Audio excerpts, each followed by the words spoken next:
என்பதற்காக அவரை ஆதரிக்க முடியாது அப்படின்னு சொல்லி திமுக தரப்புல இளங்கோவன் வந்து சொல்லியிருக்காரு. சார், என்னுடைய மன உணர்வை சொல்லிட்டேன். திமுக எடுக்கிற முடிவை நாங்கள் ஏற்றுக்கிடுவோம். துணை குடியரசுத் தலைவர் வேட்பாளராக அறிவிக்கப்பட்டுள்ள சிபி ராதாகிருஷ்ணனுக்கு திமுக நிர்வாகி இளங்கோவன் எதிர்ப்பு தெரிவித்துள்ளது குறித்து மதிமுக பொதுச் செயலாளர் வைகோ கருத்து தெரிவித்துள்ளார். இந்தியா கூட்டணி சார்பில் துணை குடியரசுத் தலைவருக்கான வேட்பாளர் வந்து அறிவிக்கிறதுக்கு இன்னைக்கு ஆலோசனை நடத்துறாங்க. ஒருபுறம் சிபிஆருக்கு வாழ்த்து தெரிவிக்கிறீங்க. இந்தியா கூட்டணியுடைய நிலைப்பாடு என்ன? அவர் அறிவிக்கப்பட்டதில் நான் மகிழ்ச்சி அடைந்தேன், வாழ்த்து சொன்னேன். இந்தியா கூட்டணி என்ன முடிவெடுத்து யாரை நிறுத்தப் போகிறார்கள், அங்கே போட்டி இருக்குமா என்று இது பற்றி நான் இப்பொழுது யூகமாக எதுவும் சொல்ல முடியாது.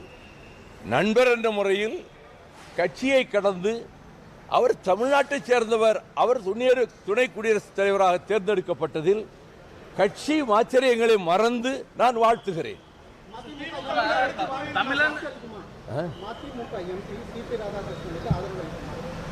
அது இந்தியா கூட்டணியிலே அங்கம் வகிக்கின்ற தமிழகத்திலே தலைமை தாங்குகிற திராவிட முன்னேற்றக் கழகமும் தோழமை கட்சிகளும் அவர்கள் ஆலோசித்து முதலமைச்சர் மூலமாக அறிவிக்கின்ற அந்த அறிவிப்பின்படி மறுமலர்ச்சி திமுக நடந்து கொள்ளும்.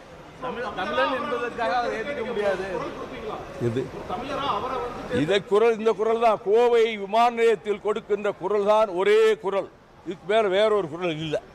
தமிழன் என்பதற்காக அவரை ஆதரிக்க முடியாது அப்படின்னு சொல்லி திமுக தரப்புல இளங்கோவன் வந்து சொல்லியிருக்காரு. சார், என்னுடைய மன உணர்வை சொல்லிட்டேன்.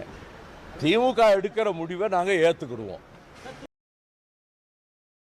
செய்திகளை உள்ளது உள்ளபடி தெரிந்து கொள்ள ரெஃப்ளெக்ட் நியூஸை சப்ஸ்கிரைப் பண்ணுங்க.